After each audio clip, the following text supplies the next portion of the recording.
Hello there and welcome to our TED Talk, or more like our talk about TED. Today's conversation is going to be quite interesting, and for that we have with us Safra Anwar, licensee of TedxColombo, and Shabib Muzammil, creative director of TedxColombo. Hi guys, welcome to the show. We are very glad to have you all here. Hello, nice to be here. So I'm pretty sure a lot of our audience, especially from Colombo and across the world, have heard the word TED and TED Talks. But what is it really? Let's ask Safra. How did this whole thing come into play, Safra? So actually what happened was, this was a concept done actually somewhere in the early 2000s. And what happened was they ran a conference based on ideas rather than any, and the idea was that you have a conference with diverse ideas, with diverse concepts in one space. So unlike, for example, a tech summit or a IT summit or something like that, it's not specific. So that if anyone from any genre of life can walk in and be inspired, be motivated, and even go back home feeling, wait, I need to do something with my life, because that was my genuine feeling when I went to my first TED conference.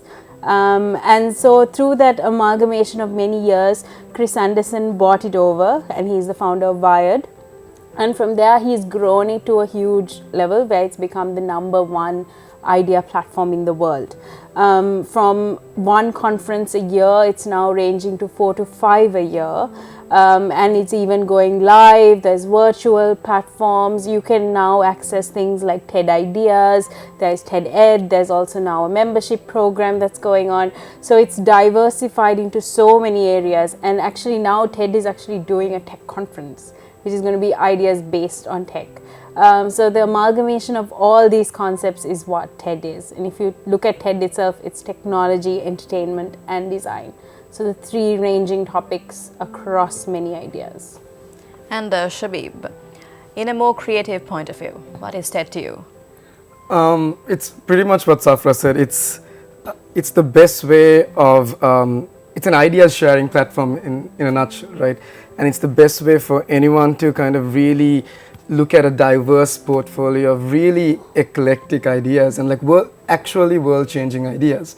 Even if you get on YouTube and just go through all of the global TED Talks, most of those guys you probably recognize. They're famous entrepreneurs, celebrities, actors, all of those guys. And it's the beauty of it is it's not a personal agenda that they push.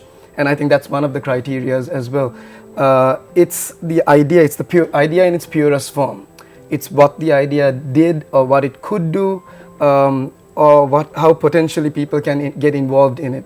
It's making that change, and I think creatively and personally that's the most appealing part of that for me, because it really does broaden your horizons, so to speak. You all spoke about so many types of TED Talks. Now Sri Lanka has also seen so many other TED Talks. How do you all differentiate this whole thing? So basically what happened was TED realized that they were very US centric. And maybe if they do a conference outside the US. So because of that, they created the TEDx program. So X stands for independently organized. So what they do there is they give you a fat big booklet of 200-ish pages, which I love to say, Shabib, when Shabib joined, I said, here, this is the book, do your homework. But it basically tells you how do they program it, what are the types of speakers you need to look for, even to the point of how to market it, how to even do your video production. And then they give you this license for cities, so which is why we are TedxColombo. I think now it's expanded to other like universities and schools and things like that. But through that, we actually program it the same way TED does. We fulfill the same regulations, the same rules, so it becomes a local platform with a global reach. Because unlike any other conference, for example, when we video it, it actually goes to the TED channel, the TEDx channel, which has over 40 million subscribers.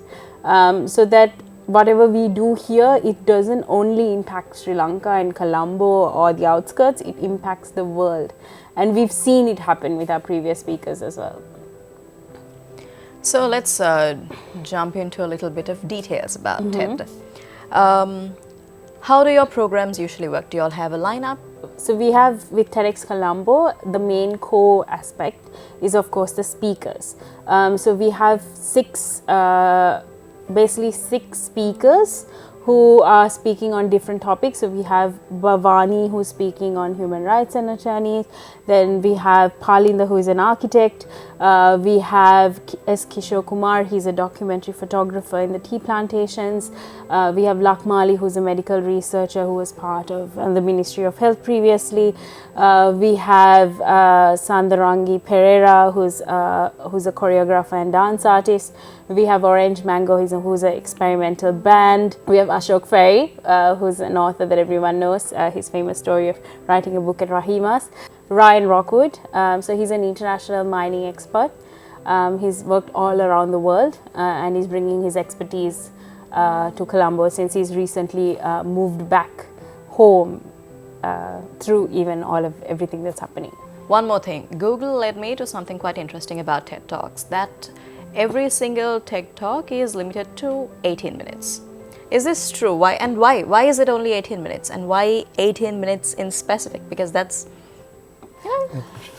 So basically the 18-minute rule is because through research that TED and other psychologists across the USA and so on have realized that the brain can only take on 18 minutes of content at a time. And even that, it should be concise, clear, and it should have a main idea that follows through within that 18 minutes. So because of the research and the mental capacity of an individual to absorb such a strong, very lengthy topic, it's easier to do it when it's in 18-minute bites, as we say. The other thing is that we are piquing curiosity, so that once you've done this 18-minute talk, you can actually go after to the speaker. Once we have this area called the social space, which Shabib can talk a lot more because he's the one behind it, you can actually go back to the speakers and like talk to them and discuss, because it's kind of like, you know, we pique your interest and then we try to get you to inspire to like think about the concepts that we actually have on stage. So speaking of interacting, how much time does a speaker get? How much time does the audience get? How do you all manage to do it with the whole audience? You've got like maybe about half an hour of sort to interact with the social spaces before the show starts. And then you've got like a break, and then the rest, like it's split into 3-3, right? Yeah. And then right after the talks are over, they come back into the social spaces, which is where most of the networking happens. Because the speakers will kind of hang around there, so that if any of the audience has any questions to ask them about or like further clarity on their talks, then they kind of go up and, you know, connect with them. And you all rehearse for these sessions? For the talks, yeah. Yes, but not for the social. That's just interacting with like and maybe networking. You should tell them a little bit about what social spaces is. Yeah. Yeah. Okay. Should have started with that. Okay. So the social spaces is again, in a nutshell, just it's space for socializing, right? Self-explanatory, but it's pretty much where the networking happens.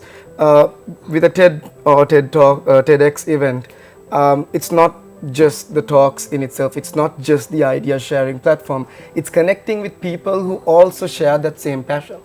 And what better place to do it than the hub, right? So what we do with the social spaces is we facilitate certain interactive pieces or spaces that kind of make it easier for to blur the lines between the viewer, like the audience, and the speaker. So it's not a very alienated conference of sort where someone shares the idea, says, my word is this, and walks off. They actually get questioned after the talks. So how do you all shortlist your speakers? Can people sign up for it? Or do you all go look for them? How does it work? So we put out a call out for speakers and performers. Okay. And volunteers as well, because every time we do the event, we have a whole battalion of volunteers, so very eager volunteers as well. And I think that's what makes the beauty of the team as well, and that's what really makes the event come alive. But we do put a call out for speakers. If you are interested in speaking, you can apply as well. But if you want to nominate someone, you can also do that. Okay. Yeah. And the other side is that we also headhunt. We also look for speakers within the circles that we know. We go to events. We watch a lot of videos. We ask a lot of relationships and networks that we are already on, our past speakers as well, because they know the commitment that's involved. It's not like we say like, okay, you're going to speak on the 27th of August, and then we say, okay, bye, see you then. It's a very like, no, you have to come for rehearsals, you have to come for workshops. So it's a very commitment heavy thing to be a part of a TEDx event anywhere around the world. So that's basically kind of the format that we do. So when you all end up headhunting people and selecting speakers from various fields, you'll end up finding very different personalities. Yeah.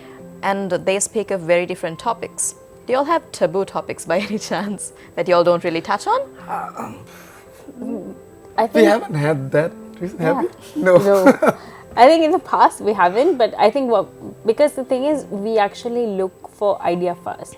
So a lot of times when we do even speaker interviews, most of the time like we actually go like, okay, yes, you've done these really great things, but what is your idea that connects what you're doing?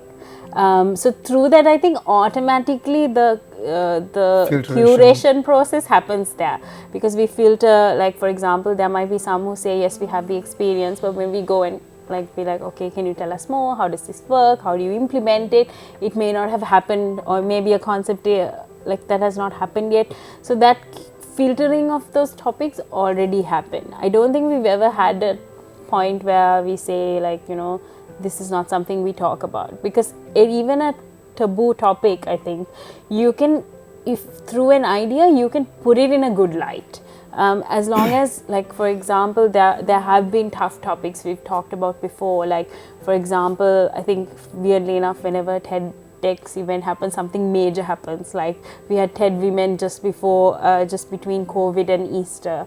Then we've had things like straight after 2016, Blueprint for Change was right after the war and everything was settling down, and how do we question what's going to happen now. So I think the platform in itself allows you to question, because it's idea based. Like it's not like, it's not going to be like, oh, everything is dark and dreary. It's what's the solution, what do we do, what's the idea that's going to take us from A to B. So yeah. And you're in Colombo, which is a place for, I would say, diversity, because we have people speaking so many languages and people from so many backgrounds. And when I speak of languages, I think we have three main languages in Colombo and Sri Lanka, that is English, Sinhala and Tamil. And when you are catering to an audience like this, do you always focus on English only, or how does that work? Yeah, so I mean the talks primarily are in English because you are appealing to a global audience. But if someone is more comfortable, because if the idea does come out clearly in their own language, then that can happen as well. Because in a sense it's about the idea, which if it's, regardless of whether it's another story they have to tell to prove it, or whatever language they want to share it in, it's about the idea and the confidence they have in the idea they want to share. But to kind of amplify on that, we do have TED does have its own translating team, and we have volunteers for that separately from Sri Lanka as well. So most talks, or in the past at least with the past events we've done, most talks have been translated into Sinhala and Tamil as well. Yeah. Okay. Yeah, we've also done events to promote getting, like we call it the transcribathon. So there we actually try and get volunteers to come into a space and actually so the process of translating any YouTube video, for example, is that you have to first transcribe it into the language they're speaking in. So if you say it's a French talk or English talk, you have to first transcribe it into English, and then they take the English subtitles and then translate it into, like, I think TED has over 60 plus language choices you can choose from. So that's all done by volunteers around the world. So yeah, we've done those kinds of things to translate. But in terms of speaking in the language, I think what's happened with us that we've seen is that people have this imagination that TED Talk should be in English, and it's going into an English audience. But that's not the case, because you can do it in Sinhala, you can do it in Tamil, but convincing people to do it in those two languages has been really tough, to be honest.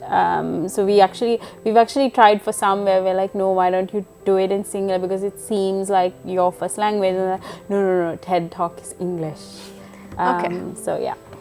So y'all want to talk about how TedxColombo started? Like, how many years ago did y'all start, and at the time, was it this popular? So we started. So we got our first license in 2010. Our first event was 2011 April. And that's more than a decade ago. Yeah. I'm very old now. I Puts feel. things in perspective, doesn't it? Yes. So at the beginning, to be honest, at the beginning, no one understood what TED and TEDx was. And it was very tough to kind of promote it. But in a way, TED helps you, because when you start off, you do 100 people audience, because they know you cannot do something this global at once. So then we did one, we realized, I don't think even as organizers, we realized the impact we were making with this 100 people audience. It was like, oh, it's a cool thing, we really love TED, let's do it. And then we said, okay, we're gonna run with this, let's just do it every year. So then from 2013 to 2014, we ran one every year. And then TED really loved the quality of our speakers and all of that. And then I went to TED, which is part of like the upliftment of a license. So then from there we started growing exponentially, because we went to 500, then 600, then 800, then 1,000, where we took over the Lumpokuna for 3 years running. We've had a break because of COVID, but usually we used to have it every year, and we expanded the audience accordingly. And also sub-events as well, like TED Youth and all that. And through that we introduced TEDx Youth at Colombo, which is a very complete different format, where we do like breakouts and like a lot more interaction, and it's a 18 to 30 age group. And we introduced like live streaming TED here and things like that. So we kind of expanded the model of just one big mega TedxColombo to having these smaller, more intimate, I think, experiences. And why did you guys think that Sri Lanka was a best option? I think at the beginning it was also fueled by a love for TED Talks, and the other thing is we realized was that there was no platform like that in Sri Lanka, leave alone Colombo or Kandy or wherever it is. And then we thought, like, if no one's gonna do it, let's do it. And it was also kind of like a playing around to see what works here. Like, will people buy into the idea of these ideas worth spreading? And then we've seen through the years that the uptake has been amazing. I think one of our speakers says you created a monster, because once she did her talk, she doesn't have a life now. She's always in a panel, she's always in a conference, her opportunities has increased immensely. We've had one speaker, his talk is played in German universities as part of their orientation program. We've had programs get funding because of the idea that's there. We've had, for example, we had a speaker who was making drones in his living room, and he actually was able to speak to political parties to see how he can actually work this model out in Sri Lanka. So those, like, I think those small impacts that we made through the talks, I think that's what's been keeping us going throughout the years. Yeah, and I think it's also, it made sense for it to happen in Colombo, at least, because see, you'd always have conferences that are very specific to a particular industry. You'll have an engineering conference or a medical conference or a writer's thing, or something like that. Whereas this was just a big cocktail of ideas. It was, if you weren't ever interested in the medical field, but you'd come to a TED talk, you'd see an 18-minute talk, and it might just pique your interest.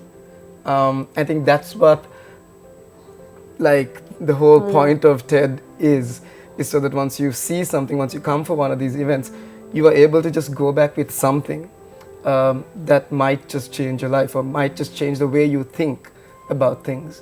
So yeah, and I think Colombo's a small enough big place to have a lot of ideas. So speaking of your monster and your other speakers, how do you think these TED Talks here in our country have impacted the world? Have people been able to climb up the ladder and go outside the country, perform for TEDx? I think the best example is that because of the quality of the speakers that we've had so far in 2020, so TED actually did a pilot program where they asked organizers, the first time ever, they asked TEDx organizers to run TED Women with them. This has never happened before, and Colombo, for whatever reason, was chosen to be one of these 5. And the talk that went out on, like, we actually were supposed to do this large, huge TED conference here, but of course due to COVID and things, we actually went completely online. But the talk that was made, it's considered a TED talk, not a TEDx talk even, and it has over 1.8 million views. I think that's a clear example of the potential of a Sri Lankan speaker to get to a platform as big as TED, and actually have a talk that's worth spreading to that many views as well. So guys, when you all speak about TED Talks, you all talk about interacting and all of that stuff. Is it only limited to be done in person, or have you all been able to, now you all have been here doing this for about 12 to 13 years, and we had a lot of issues in the past few years with COVID and the economic crisis, fuel crisis, and all sorts of issues. Did you all always have to limit yourself to be doing this in person, or is it also an option to do TED Talks virtually? So actually over the last, because of Easter and COVID and all the rest, we actually did go online. We had, I think Shabib hosted one as well. He was a host from his living room. Was that as effective? It was something. Yeah.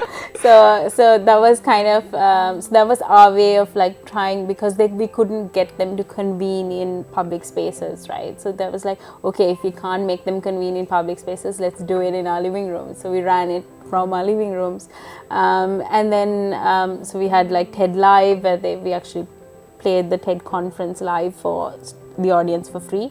We had TEDx Youth at Colombo, that was also done live. We did TED Women, the actual women conference, we did it live.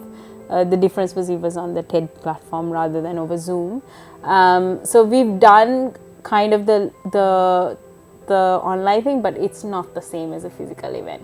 The interactions you make, the social spaces we run, the talks that you make, the ability to like be with people is why we actually came back this year, I think, and I think we as a team also missed it. So you all have an event coming up soon? So this year the theme is Revolution, or rather our revolution, like a little hyphen there. But yeah, so we've got, as usual, we've got like 6 speakers, 2 performers, and a whole bunch of social spaces for people to interact with. We've got very interesting partners that come in. Even with the speakers, I'd say it's quite a diverse selection of speakers as well. We've got authors to miners to all that, I think. Medical researchers.